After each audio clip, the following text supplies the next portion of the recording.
Hello friends, வணக்கம் and welcome to கோமோஸ் kitchen. நாம் இன்னைக்கு பார்க்க போகிற ரெசிபி பருப்பு உருண்டை குழம்பு. பருப்பு உருண்டை குழம்புக்கு நம்ம பருப்புகளை எல்லாம் ஊற வச்சிடலாம். இந்த மாதிரி ஒரு கப்பு கடலை பருப்பு, அரை கப்பு துவரம் பருப்பு, 1/4 கப்பு பாசி பருப்பு. எல்லாத்தையும் நல்லா கழுவிட்டு ஒரு அரை மணி நேரம் ஊற வச்சிடலாம்.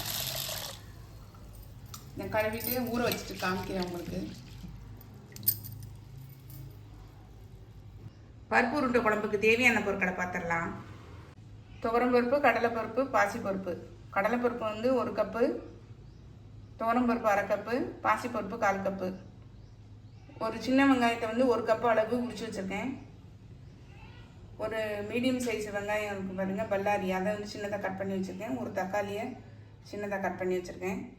3 வரமிளகாய், 3 பல் பூண்டு, கொஞ்சம் ஜீரகம், குழம்பு மிளகாய்த்தூள் 2 டேபிள் ஸ்பூன், அரை டீஸ்பூன் தனி மிளகாய்த்தூள், ஒரு சின்ன நெல்லிக்காய் சைஸ் புளி எடுத்திருக்கேன், கொஞ்சம் தேங்காய் துருவல். மிக்ஸி ஜார் எடுத்திருக்கேன். இதில் ஒரு அரை டீஸ்பூன் அளவு சோம்பு சேர்த்துக்கிறேன். வரமிளகாய் சேர்த்துக்கிறேன். பூண்டு 3 பல் சேர்த்துட்றேன். ஜீரகமும் சேர்த்துட்றேன். பருப்பெல்லாம் நல்லா தண்ணி வடிச்சிட்டு சேர்த்துக்கலாம்.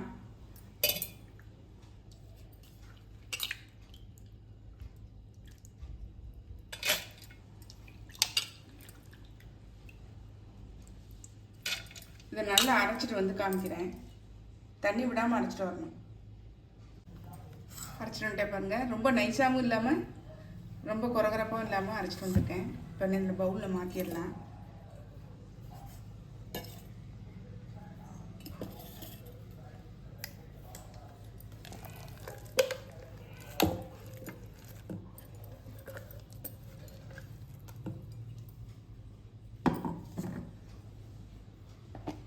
இது கூட உப்பு சேர்த்துக்கலாம், தேவையான அளவு உப்பு.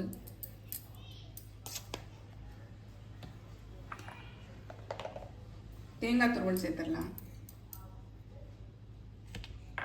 தேங்காய் பல்லாகவும் நறுக்கி சேர்த்துக்கலாம். வெங்காயம் சேர்த்துடலாம். பொடிசா நறுக்கி வச்ச வெங்காயத்தை இதில் சேர்த்துடலாம். இது எல்லாத்தையும் நல்லா மிக்ஸ் பண்ணிடலாம்.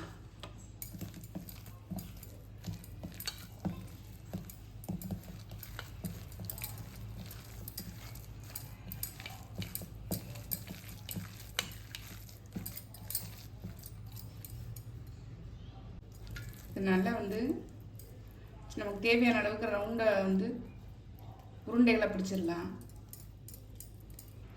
இந்த பாருங்க, இந்த அளவுக்கு உருண்டையாக பிடிச்சி நம்ம வச்சுக்கலாம்.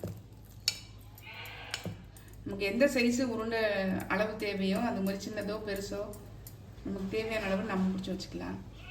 இந்த மாதிரி பிடிச்சிட்டு காமிக்கிறேன். உருண்டைகளை பிடிச்சி வச்சுட்டேன். நம்ம இப்போ குழம்பு ரெடி பண்ணிடலாம். அடுப்பில் பேன் போட்டு நல்லெண்ணெய் விட்டுருக்கேன். நல்லெண்ணெயில் செஞ்சால் தான் நல்லா வாசனையாக இருக்கும். கடுகு, உளுந்து பருப்பு, ஒரு 1/4 டீஸ்பூன் அளவு வெந்தயம்,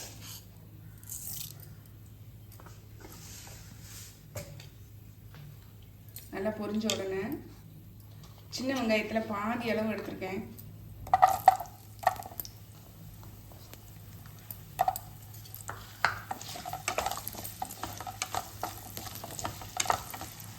நல்லா வதங்கட்டும். வெங்காயம் கொஞ்சம் வதங்கிட்டு பாருங்க.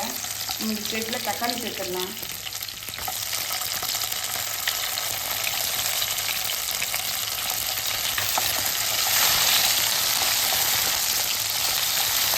தக்காளி நல்லா வதங்கட்டும். இது வதங்கிட்டு இருக்க நேரத்தில் நம்ம தேங்காய் துருவல் இருக்கு பாருங்க. இதில் மிச்சம் உள்ள இந்த வெங்காயத்தையும் இதில் சேர்த்துட்றேன். கொஞ்சம் சோம்பு சேர்த்துட்றேன். தேங்காய் துருவல், சின்ன வெங்காயம், மிச்சம் உள்ள பாதி வெங்காயம், இது சோம்பு, இது எல்லாத்தையும் நல்லா அரைச்சிட்டு இதில் சேர்த்துடலாம். நல்லா வதங்கிட்டு பாருங்க. இந்த ஸ்டேஜில் அடுத்த சிம்மில் வச்சுட்டு குழம்பு மிளகாய் தூள் சேர்த்துடலாம். காரத்துக்கு கொஞ்சம் தனி மிளகாய் தூள் சேர்க்குறேன். நல்லா இந்த எண்ணெயிலே இது வேகட்டும். சிம்லேயே வச்சுக்கோங்க. இப்போ நம்ம இந்த அரைச்சிட்டு வந்த விழுது இதில் சேர்த்துடலாம்.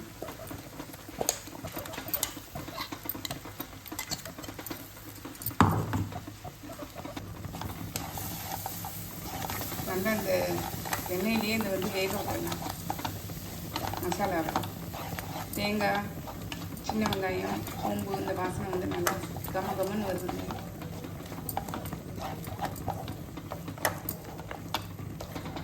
நம்ம இந்த ஸ்டேஜில் புளி கரைச்சி நம்ம இதில் ஊற்றிடலாம்.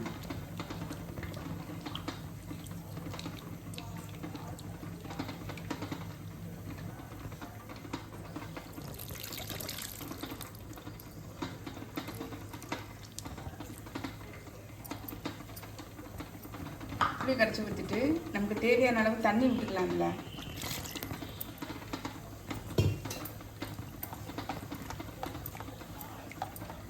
எவ்வளோ குழம்பு நமக்கு தேவையோ அந்த அளவுக்கு நம்ம வந்து தண்ணி விட்டு நம்ம வந்து கிரேவி ஆக்கிக்கலாம்.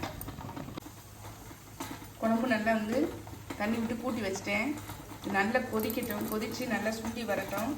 அப்புறமா நம்ம உருண்டைகளை சேர்த்தலாம்.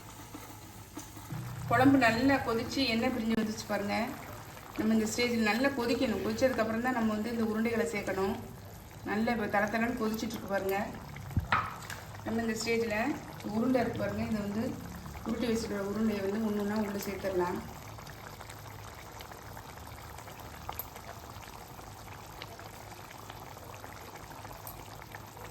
எல்லாத்தையுமே நம்ம வந்து உள்ளே சேர்த்துடலாம். நல்லா கொதிச்சிட்டு பாருங்கள். இது மாதிரி ஒரு 10 நிமிஷம் அளவு வந்து நம்ம கொதிக்க விடலாம். 8லேருந்து 10 நிமிஷம். நான் இப்போ இதை கொஞ்சம் மூடி விட்டுருக்கேன். கொஞ்சம் மீடியம் ஃப்ளேம்லேயே வச்சுக்கோங்க. நம்மளுடைய குழம்பு பாருங்கள் சூப்பராக ரெடி ஆகிடுச்சு. நல்லா கொதிச்சு சூப்பராக இருக்குது பாருங்கள். பாருங்கள் எப்படி இருக்குன்னு. எப்படி இந்த உருண்டையெல்லாம் நல்லா வெந்து எப்படி இருக்கு பாருங்கள். நம்ம இப்போ வந்து கருவேப்பிலை தூவி இறக்கிடலாம்.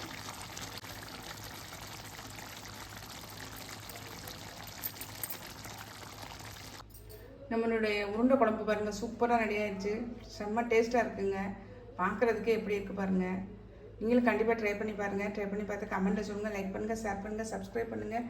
பக்கத்தில் உள்ள பெல் ஐக்கானை கிளிக் பண்ணுங்கள். நாளைக்கு வேறு ரெசிபியில் உங்களை சந்திக்கிறேன். பை. தேங்க்யூ. இப்படி சாதத்தில் எடுத்து ஊற்றி சாப்பிட்டா செம்ம டேஸ்ட்டாக இருக்குங்க.